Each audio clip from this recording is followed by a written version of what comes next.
Hello and good evening, everyone. This is Freedom Project Stream, and I welcome you all to another episode of Freedom Project with Miss Bianca. Miss Bianca is a clinical hypnotherapist and a counselor in Melbourne, Australia, and has a special interest in eating disorders, disordered eating, and addiction recovery. She enjoys working to help her clients find their road to recovery and cultivate healthy and balanced relationship with themselves. This includes using the principles of intuitive eating and healthy at every size, as well as addressing underlying anxiety, depression, low self-esteem, and trauma. So, hello, Miss Bianca, how are you? And we are so Hi, happy to have you today. hi, Gaurav. Thank you for the introduction and also the invite onto the show. Yeah, that was lovely. Thank you. Did I miss out any point that you'd like to add upon in your introduction that our audience should know? No, I don't think so. I mean, we can talk more, of course, as we go through the interview. But yeah, my quick intro is that I have a special interest in eating disorders. I work in Melbourne, Australia, but I work on telehealth online, just as we are online right now. So the world has opened up. Of course, I'm accessible, kind of everywhere, which is really nice. Exactly. Perfect. So we have a certain number of questions for you that we would like to hear from you, and which I'm sure our audience will be really glad to know and will surely benefit from your answers. So we have a set of questions. So let's jump into the questions. Okay. Yeah. So our first question for you is that can you give us a more information about what is exactly eating disorders? Like how is it different from all other type of mental health issue, and how is it related to a physical body? Okay, that's actually a really good question because eating disorders they are a mental health issue. So they are defined as a mental health issue. They're diagnosable as a mental health issue, but they are really unique in the sense that they, of course, have a really direct and tangible impact on the physical body as well. So they sort of sit in their own category as well, which means that often the treatment for an eating disorder will be multidisciplinary. It will involve a mental health approach, but often a physical health approach as well. People like your doctor, dietitian, maybe other types of medical specialists, as well as a mental health professional. So there is that big intersection between mind and body when we start to think about eating disorders. Okay, so just a follow-up question to this information about eating disorders. Being a food therapist, how does that present a challenge to you? And how can we really benefit others? Like when we go to a food therapist, how can a patient benefit through that? Right. So, I use the term eating disorder a lot, I guess, in my work because it's a term that usually people understand and they've heard of the different types of eating disorders, things like binge eating disorder, bulimia, anorexia, orthorexia, and there's a whole, sort of bunch of categories there. But really, I think about eating disorders much more broadly in the sense that we all have a relationship with food. It doesn't matter who we are, from the day we're born until the day that we die, we have a relationship with food. And everybody's relationship with food exists along that continuum somewhere. And some people feel really peaceful and intuitive about food, and food is not something that bothers them in their lives. They just, they eat and then they go about their business, and it's not a big deal. Other people struggle more, and we start to then talk about things like body image and self esteem, and things like trauma, things like past dieting, and all of that sort of thing. That's where it starts to get a bit complicated and messy. So I see people all along the spectrum who struggle with their relationship with food, whether it's a full-blown diagnosable eating disorder or whether they just simply want more peace and more intuition in their relationship with food, so as they can free up that time for the rest of their life, really. Perfect. So, our question lies, ma'am, who is a food therapist? Like, once you are in our office and once you are giving a food therapy, so like, what is the specialization that a food therapist does when he or she comes into this profession? Right. So, I mean, I guess if a person was wanting to work with, somebody who, specialized with eating disorders, if they're wanting to get into the field themselves, there might be multiple ways that you could do that. So, I'm a clinical hypnotherapist and counselor, and I'm also studying my psychology degree. So, eventually, I will be a clinical psychologist. But there's all sorts of modalities I think that you could use to treat disordered eating or an eating disorder. So, you might see a psychologist, a psychiatrist, you could see a counselor, you could see any other type of alternative therapy or somebody that has a knowledge, in this. And then there's also the more physically based therapies, things like a dietitian, a nutritionist, a naturopath.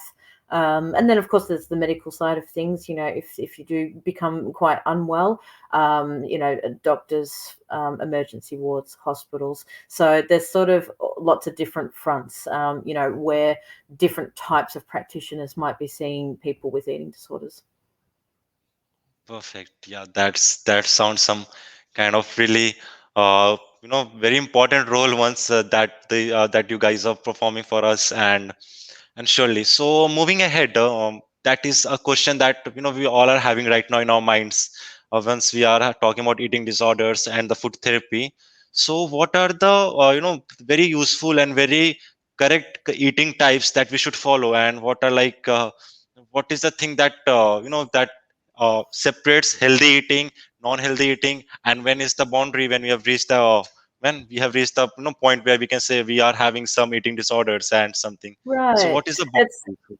That's such a good question because I think it's such a big confusion for a lot of people. And really, my answer to that is that there is no one correct way to eat. There's no sort of right or wrong way to eat per se, but it's rather about finding what works for the individual person. So I work from a non-diet capacity, which basically just means that I don't advocate for diet and weight loss diets and all of that sort of thing, but instead I help people to figure out what works for them personally and what gives them the greatest sense of peace and freedom with food. So rather than needing to change in control and worry about food all the time, I help people to sort of actually paradoxically let go of that control and actually just find that intuitive relationship with food again. Because the example that I give to my clients and to anyone is that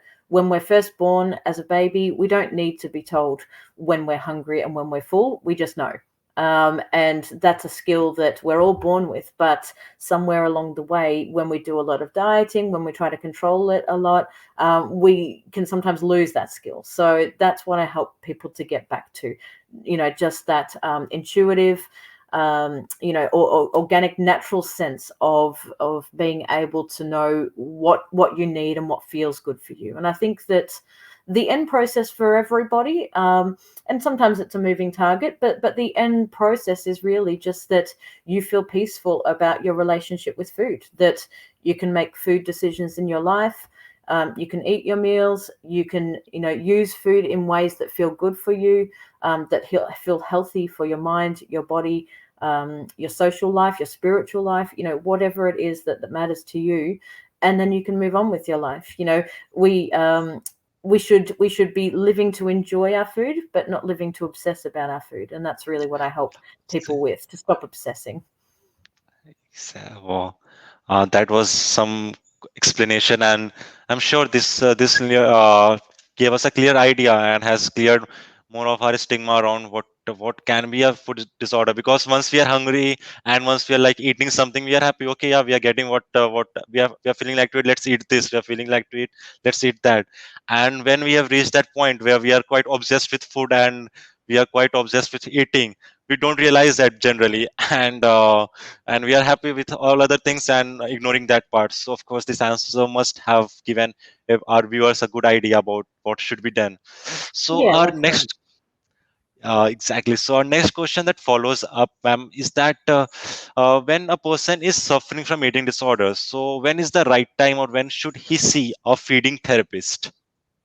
Another really good question, because what we really know, from working in clinical practice and from the research and from just all the study that goes into helping people with eating disorders, is that the sooner intervention happens, the better. So if somebody is starting to develop a problem, it's much better to do that early intervention, hopefully within a few months or something like that. If you start to realize that actually my relationship with food is starting to become unbalanced, I'm starting to feel like this is not a good or a happy part of my life, it's a part that gives me stress, then there's no time that's too early, to really intervene with that. Because the quicker we can do that intervention, the quicker the work can become, and the less we can start to become ingrained in bad habits of thinking and bad habits of obsessing about it. I see clients who might be quite early in their stages of disordered eating. Maybe they've recognized a problem within the last few months or the last year, and they've come to see me, and I would consider that an early intervention, and that's a really good, perfect time to intervene. Having said that, I also see clients who might have been struggling with food for 10, 20, 30 or more years.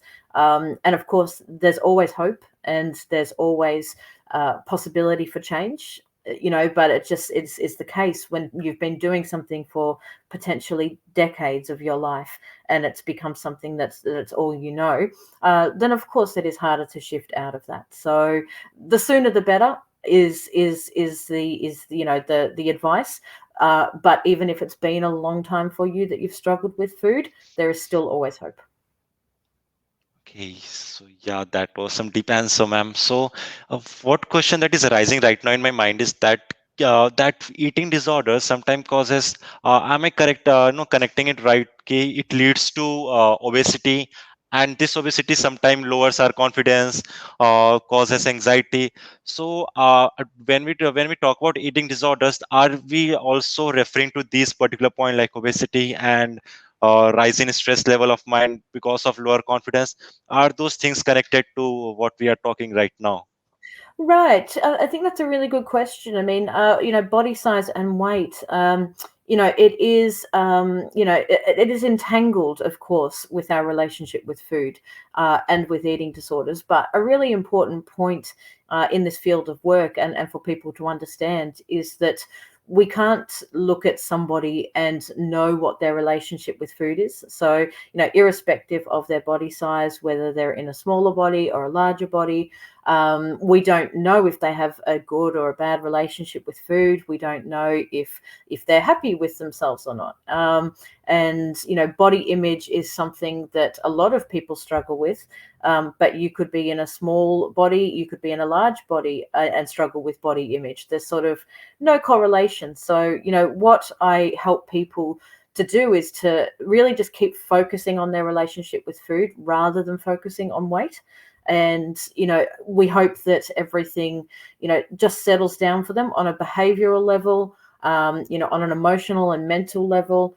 And what we want for people in the long run is to be able to look after themselves and do the self-care that they need, eat in a way that feels healthful for them and nutritious for them, and to be able to do exercise and move their body in ways that feel good for them, and do all of the other things that you need for self-care in a way that is, it's all around holistic for their life. But that could happen in any size body. Everybody has different genetics, different health history, different factors that mean they will be in different size bodies. So, I don't focus on somebody's weight at all. I focus on, how do you feel about food? Do you feel peaceful with food? Let's move you towards a better relationship with food and a better relationship with your body image. And, where I want people to start from is from a place of self-acceptance, basically. Okay, yeah, exactly. That sounds really inspiring. And moving ahead, I have this question. Like, of course, we have been talking about food therapy and what should be our relationship with food. So this is a question that might arise: what exactly happens when when one visits a food therapist? What is exactly a feeding therapy that he receives? That I would like to know in a very brief point that can be really understood by our audience. Right. So, I mean, I guess I'll talk about the work that I do as a counsellor, which would be very similar to any other type of talk therapist, psychologist, that sort of thing. The work that we do, really, it might spread over several sessions. So I usually tend to work with people over maybe it might be 6 sessions, might be 12 sessions, it might be more. Really just depends on how much they need. But we'll sit down in each session. The sessions will run for an hour or so, depending on their needs, and we'll help talk about what is making it difficult for you, to eat in a way that's peaceful for you, and what's making it difficult for you to live in a state of self-acceptance, self-compassion. And it's a lot of talk therapy. I base a lot of my counseling skills on things like acceptance and commitment therapy, and mindfulness, and self-compassion work. Those are the things that I talk about a lot. But there's also, a bit of the cognitive behavioral therapy that I bring into things. And then, of course, the hypnosis, which I use if people are interested in something like hypnosis or hypnotherapy. We sometimes use techniques or like in that, where we can help people to just go that little bit deeper into, their subconscious mind, and figure out, what is it that's going on for them? Is it past trauma? Is it anxiety? Is it a lack of mindfulness? What's going on for them, that's actually getting in their way. So largely talk therapy is the short answer, but then of course there's lots of stuff within that. Yeah, that that surely clears some cloud on the topic. So, a question that was coming in my mind, and I would really like to hear it from you. Like, we are in a situation where the pandemic is all around us, and Mhm. like we have on certain part of the world, there is still lockdown is imposed. So, at this point of time, it becomes really difficult to maintain what we should eat, and how we should Mhm. keep our mind healthy, and how we should be very positive related to this kind of disorders. So what is the piece of advice, and what do you think can be really helpful step that each and every individual can carry out and can be victorious with this this critical situation? Any? Yeah, yeah. That's a really good and a really topical question, obviously, because food is something that I think a lot of people have struggled a lot with, during the lockdowns especially. I think that as a therapist who works in this area, what I have seen is that, for some people, these lockdowns have created an issue for them that was perhaps just bubbling underneath the surface. For others, it has exacerbated an issue that was already existing. For others, interestingly enough, the lockdowns and the way that we can't go out now, it's actually created a bit of time and space for them to engage in therapy where they would normally not have had time. So it's been an interesting mix, of what people have experienced, I think. But, what I would say, I mean, here in Melbourne, Australia, where I am, there has been a definite increase, a rise in the diagnoses and the presentations of eating disorders. So definitely people are struggling. So you're absolutely right on that front. And I'm sure that's probably the case around other places in the world as well. What I would say is, I guess it depends on the person, but there's a few things that you can do, to try to ameliorate these concerns, to try to, to help those concerns. I think a big part is staying social where we can, checking in with friends and family, reminding ourselves that we're not alone. It can be a bit of a drag sometimes. So much of our work now and so much of our lives is sitting in front of our computers, and so the idea of catching up with somebody on another Zoom call, another online call, it can just be a bit like, oh, I can't be bothered. But I think it is good to get into a routine of touching base with people to remind yourself that you're not alone. And routine, I think that creating some sort of routine can be good, for a lot of people. Trying to get out a little bit if you can. In Melbourne, our weather is famously very up and down. But today's a nice sunny day. So this morning I got out for a walk, which was great. And I think that, just being able to get out for a walk, if that's possible for you, create a bit of routine in your day so as you just feel like there's a little bit of structure in your day, even though life is different now. And reaching out to the people that matter to you, and remembering that even if you're in a difficult time right now, and life is challenging for you, it won't last forever. We are just in a moment in time right now. But there's that saying that if things are really bad for you, don't worry, it will change. If things are really good for you, don't worry, it will change. What we can all be guaranteed of is that life changes and things change. So if we can try to not get too stuck in this moment, but just be present with it and create some routines that feel good, I think that's probably the best advice I could give. But of course, it's individual for everybody. Exactly. And all this sums up to that one phrase that we have been hearing a lot: this too shall pass. And Ah, yes, yeah, and it's really it's a good habit to take the best out of what you have and find every small a little positive aspect in your difficult situation.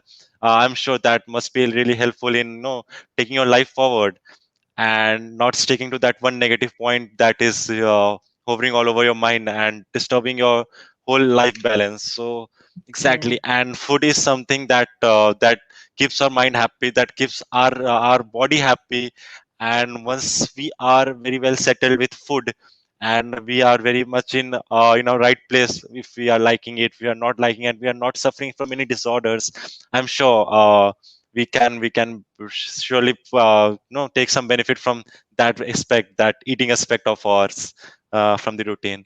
So yeah, yeah, it was really absolutely. helpful, and it was really nice talking to you, Miss Bianca. And I'm sure the audience that are viewing this episode of ours, surely they must have learned something from our this episode, and they must be really thankful to you for imparting so much light on this topic, which gets somehow ignored when in this this race that we are in, this that kind of topic that they do Yeah. get ignored. And we are really thankful that you are working for this certain issues.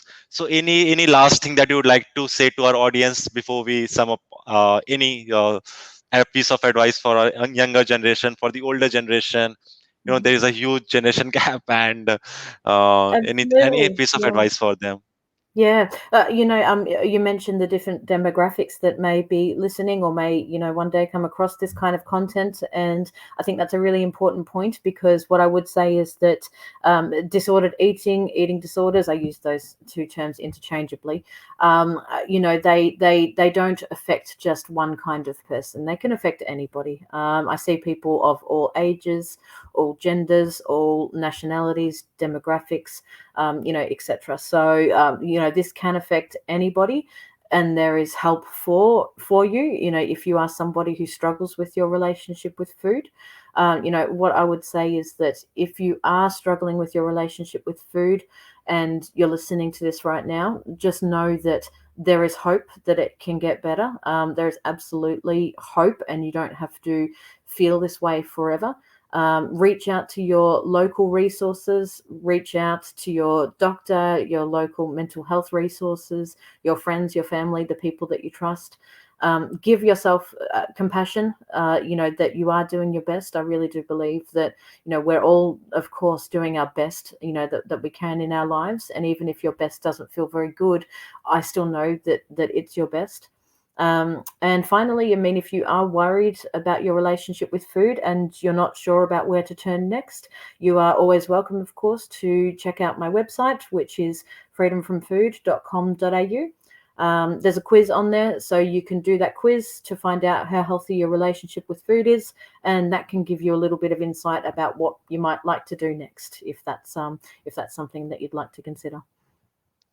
Perfect, perfect. So Ladies and gentlemen, this was Gaurav Pandey with Miss Bianca Skilbeck. And sure, we'll share all the details and we'll put the description to reach Miss Bianca. And you can surely reach out to her. You have any issues, you can just talk to her about the problems that you are facing. Share this video with your loved ones whom you feel it is really important. They should know about eating disorders and help them. Help make a small change in the society through your little efforts. And we'll surely join you again on the very next Sunday with another sparkling topic, and we'll be having another guest with us. For now, it's Miss Bianca and Gaurav Pandey signing off for today. Thank you so much. Thank you.